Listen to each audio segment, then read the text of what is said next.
all of these restrictions were just premised on so many lies. And that's what I feel is so alarming.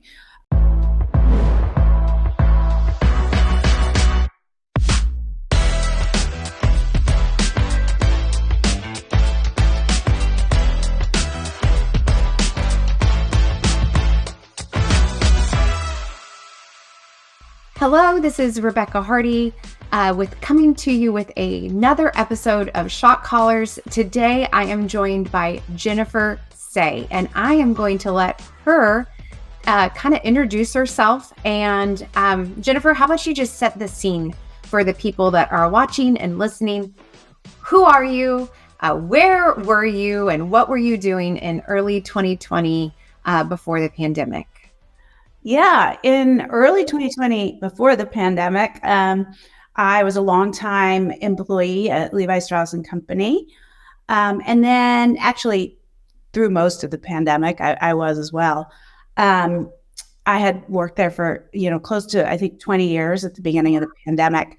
And then in March 2020, I was very alarmed from the outset about school closures in particular, lockdowns more broadly, although I did focus on the restrictions to children in my advocacy. And that was very purposeful. I felt like children could be a bridge issue for people who wants to hurt children, And in San Francisco, where I lived at the time, the restrictions on children were so egregious. I mean, they were egregious for everyone, but outdoor playgrounds were closed for close to 10 months in San Francisco.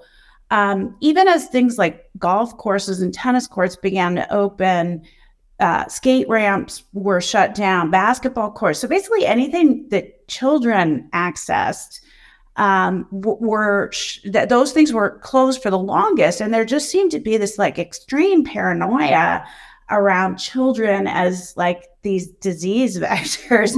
And kids, I think, are the most vulnerable among us emotionally.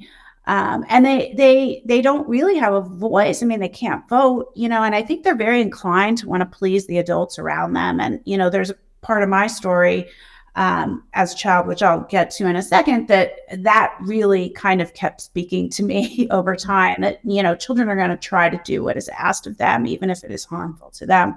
And so my advocacy centered around children. And, I was posting on social media, but I was also leading rallies when it came to the fall in 2020 to get schools open. I was attending school board meetings. I was writing op-eds. I was on the local news, all sorts of things in defense of children. And the schools in San Francisco, I think, stayed closed longer than anywhere in the country. Up until fall 2021. And I think they would have been just fine keeping them closed then too, but the pressure did, even in San Francisco, get too great. But, my views were very much outside of what anyone thought in San Francisco, except probably me and my husband.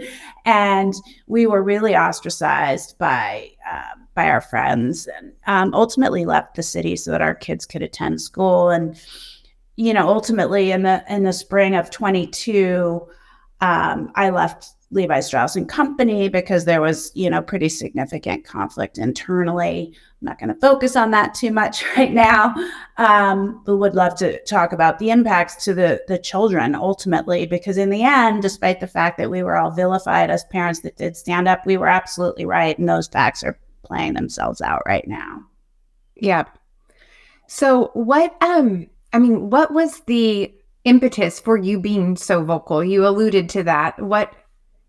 Yeah, no, it's a good question. So it sort of wasn't my first time weighing in regards to the safety and protection of children. I had just done so in the past in a much sort of narrower community. So I was an elite gymnast as a child. I was a member of the U.S. national team for about 7 years, and I was the 1986 national champ. So I was very much kind of, in this very serious training mode, which a lot of people could probably not even understand how intense it was. I was training 7-8 hours a day at 10 years old. I was training on serious injuries. You never wanted to miss a season because your window of opportunity in gymnastics is quite narrow. And it's hard, I think, for people to understand how cruel the coaching culture is in this sport. And I do want to say, I loved it until I didn't, because it will just cause these very young people to unravel over time, which is exactly what happened to me. When I was at the height of my success, after I won a national championship, I was training on a broken ankle. I had a serious eating disorder that was definitely instigated by the coaching culture, and I was just basically losing it. So I ended up leaving the sport about a month before the Olympic trials in 1988. And despite my successes, I felt like a complete failure. And that really plagued me for 20 years or so. I just couldn't, even though I was successful and I had a normal life and I had 2 kids and good job and all those things, the abuse stays with you, the impact on your self-esteem and how you blame yourself for everything, very much the way an abused child, would. If you have an abusive parent that hits a child, they say to that child, I wouldn't have to do this if you weren't bad. Right. And that's kind of how you feel when you leave the sport of gymnastics. I wrote a book in 2008 to try to kind of make sense of it. And this was sort of early days of social media, so I didn't really know what to expect. And it was really bad in terms of, the smearing I endured from my community, fellow gymnasts who knew that what I was saying was true, and just fellow athletes in the Olympic movement who would not tolerate any criticism of leadership, coaching, and organizational leadership in the sport, which includes the U.S. Olympic Committee. Anyway, it took about 10 years for people to come around to what I was saying, and that it was true. And it really took the exposure of Larry Nassar, one of the most prolific pedophiles in American history, who is now in prison. He was the team, quote unquote, doctor for USA Gymnastics. And so, I held that close to my heart as I was advocating for children in the realm of COVID in schools, because eventually the truth came out. Right. I guess I forgot that it took 10 years and that I was not going to be able to beat the clock when it came to COVID and kids in schools. But I kept saying to myself, if I stay calm and I cite the facts and I do so diplomatically and without emotion, people will wake up. I still don't think they have woken up, because right now, as I'm sure you're aware, all the facts have been exposed. The children are suffering. The learning loss is devastating, impacting a generation of kids. Absentee rates are at an all-time high, because guess what? We sent the signal to kids that school didn't really matter and they didn't matter. Mental health impacts. I mean, I could go on and on and on. Jennifer, this is some baloney that keeps me up at night. The ripple effects of everything that we did to the children will be felt for generations. I'm convinced of it. Oh, I think you're completely correct. And, a lot of people will come back with a retort, well, yeah, most kids are fine. Okay, but if 10% of them aren't, that is a huge number. Think about the generational impact of that. Think about that. Think about if dropout rates increase by 10, 20%. How many kids are going into the world unable to read, do basic math, hold a job? It's devastating. And in fact, I'm making a documentary film right now, and we're calling it Generation COVID, because the impacts are so grave and I think far-reaching for the generation of kids. For sure. Well, thank you for sharing that. So let's, you briefly again kind of alluded to some of the, consequences, I guess, but both personally and professionally, can you dive a little bit more into how, being vocal and trying to really advocate for the children, what were the consequences personally and professionally to you? Sure. Well, I think that, for anyone that kind of pushed back on any of the COVID restrictions, they have experienced this. And, we have interviewed many parents for our documentary, and, every single one of them, most of them supported the restrictions in the beginning. They were nervous and fearful, and they said, okay, we'll try this. But very quickly they saw that it was having devastating impacts on their kids, and they started to speak out in their own communities. And their experience was very much consistent with mine, which is if you even asked a question, if you even sort of said, hey, wait a minute, is this going to be really harmful to kids? You were immediately vilified. You were called everyone in the book. No one engaged the argument. No one engaged the question. You were immediately called a racist, which doesn't even make any sense logically. Even families of color were accused of being racist if they advocated for open schools. It was sort of white supremacist thinking. One family in our film, they have a developmentally disabled child. She has Down syndrome. They were very nervous in the beginning, but they saw that the isolation was just utterly destroying their child. And they were reading data, and they saw that children were at very low risk. And this mom who was advocating for open schools in her community in Oregon, she was on local news. People called her work to try to have her fired. They said all she wanted was to get rid of her most difficult child. This is what they were saying about a woman who had advocated for children with disabilities in the community for many, many years. So, that's what I experienced. It's despicable. It's so grotesque, and it's hard to understand what it was like going through that. And that is what happened to me, certainly in my community in San Francisco. People don't understand what it was like to live in San Francisco. No one agreed with me and my husband. So we were absolutely vilified. And, there were campaigns to have me fired. And, I was called every despicable name from, racist to eugenicist to, I could go on. Of course, anti-vaxxer is also a favorite name, which I think sort of took over for racist as the worst thing you could be called. People were calling the employee hotline to have me fired. I mean, it was people went insane, as I'm sure you know. So it was, really difficult. And I think the hardest thing, and I ask myself this all the time, like, how did people keep going, myself included, in the face of that? Because we could have all just said, you know what, I'm going to sit this one out.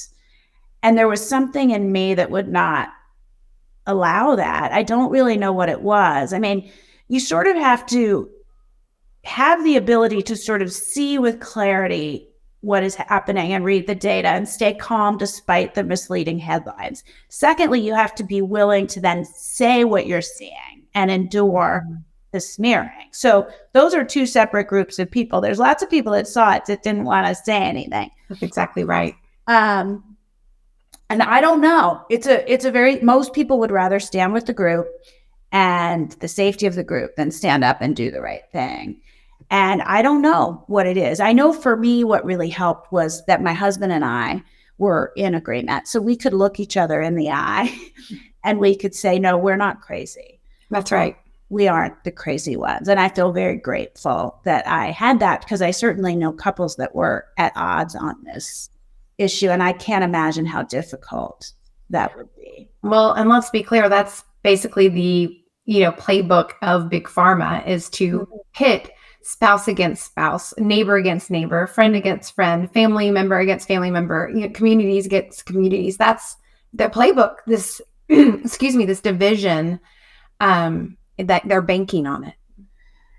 Yeah. I mean, it really was, I never had thought much in the past, I'll be honest, if we sort of transition to the issue of vaccination, I did. I got my children had all their shots, and I just sort of, my dad's a pediatrician. I didn't think much about it one way or the other.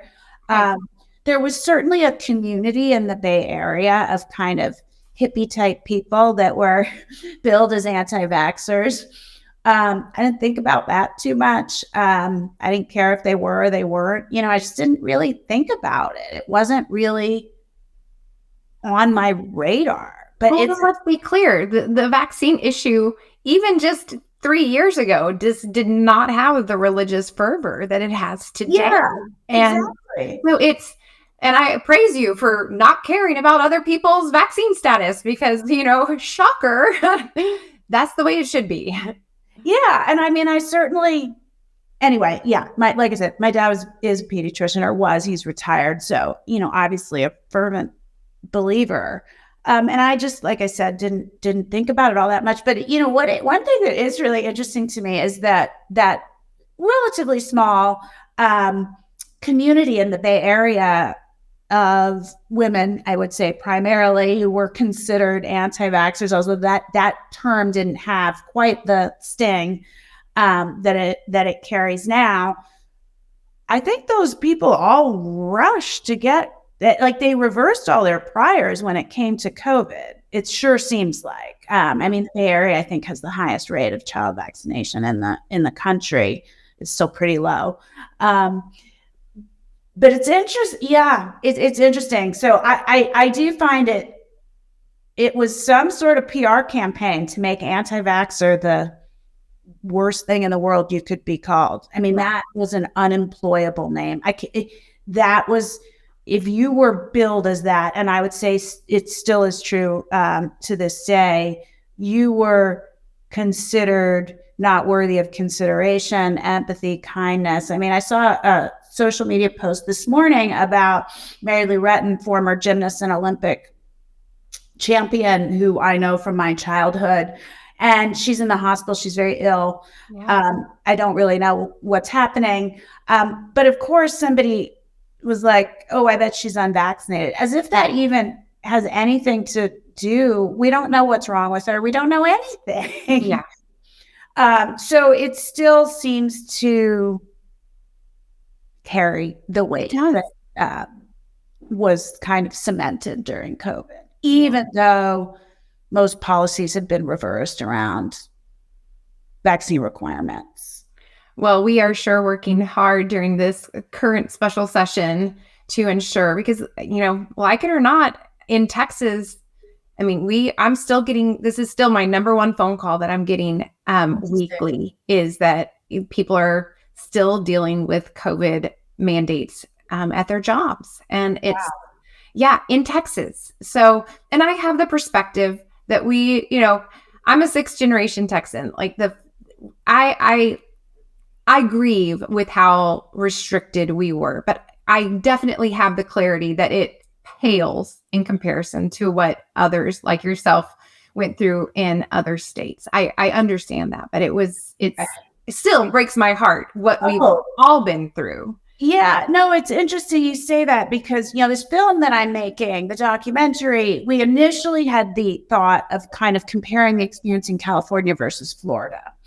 Mm-hmm. That was it. That is not what the film kind of reflects. Now we've really chosen the full swath of the American states. I mean, we haven't hit every state, but we're trying to show everything from Pacific Northwest to West to East Coast and everything in between. But what I learned as I started interviewing families in Florida is, even though the restrictions to children were far less egregious than they were in California, the kids still suffered immensely. Yes.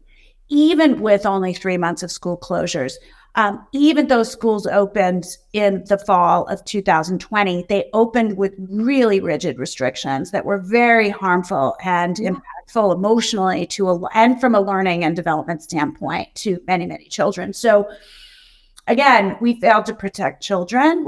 And the irony in this particular situation, I mean, it shouldn't matter. Even if children were at risk, children are the ones we should protect. But children were not at risk. No. Not only of becoming ill from COVID, but, far less likely to spread it and all these things. And all of these restrictions were just premised on so many lies. And that's what I feel is so alarming. The lie that children are super spreaders, the lie that asymptomatic spread is the driver, the lie that everyone is at equal risk. All of these lies underpin the regulations, like everyone must get vaccinated. Right. There are lies that underpin these rules and regulations, and 100%, let alone the lie that if you are vaccinated, you won't get or spread COVID. Clearly, we all know that's a lie. Yeah. So I think that's why I couldn't stop. I can't abide a lie. Amen. I can't. It doesn't matter. I will risk my reputation. I will risk my friendships and being ostracized socially. I will risk my career. And in fact, have, because at this point, even though everything I said has borne itself out, I've proven to be pretty disobedient. And that's not that appealing in corporate America. No. Well, let me ask you this. Was it worth it? That's not really a question. I mean, yes, I guess I would say it's not a question I spend much time asking myself, because I think it's not really worthwhile. Your life and your choices are your life and your choices. People ask me all the time, was your time in gymnastics worth it? You suffered from that immensely. You carried physical injuries with you, the mental and emotional injuries with you. But yeah, for me, it was still worth it. One, I achieved successes I never even imagined when I started the sport as a young person, but it sounds so corny, but it made me who I am, and having to recover from all of those difficulties and challenges made me who I am. And I think it made me strong enough to speak up in this particular situation as well. So yeah, it's hard. It's not the life I planned for myself at this point. I planned to continue working in the corporate sector and continue moving up the ladder. And that may or may not be possible at this point. But I was true to myself, and I can look myself in the mirror, and with a clear conscience. With a clear conscience. And that seems, again, so corny, but when you know that it costs you a lot to do so, you hold that close. 100%. Well, let's just kind of wrap up here. I have one last question, and of course, I would love to give you an opportunity to say any, additional last words and such. But how do you feel like your voice and your perspective will continue to add to this conversation about liberties and public health? Yeah. It's a good question. Well, I often tell people I tweeted my way into this mess, so I'm not about to stop now. I was sort of like accidental advocate. I didn't start out thinking, obviously, this is what would happen, that my whole life would get blown up. I started out just asking questions. How dare you? I know, it's crazy. So, I think from my perspective, again, I will continue to advocate for children. As I said, they are the most vulnerable among us. And, to connect to something I said earlier, as I grew up and trained in this incredibly cruel coaching environment, I stayed silent. I was incredibly stoic because, like I said, children will try to please the adults around them, especially young girls, I think. And, all these parents would say, oh, my child doesn't mind. My child's fine being on Zoom all day in school. That's what your children do. They try to please you. And so I feel it's really important to continue advocacy for children, not just in this space, but in whatever ways, and whatever kind of venues it feels to me that children are being abused within. And I think right now it's the fact that they are so behind.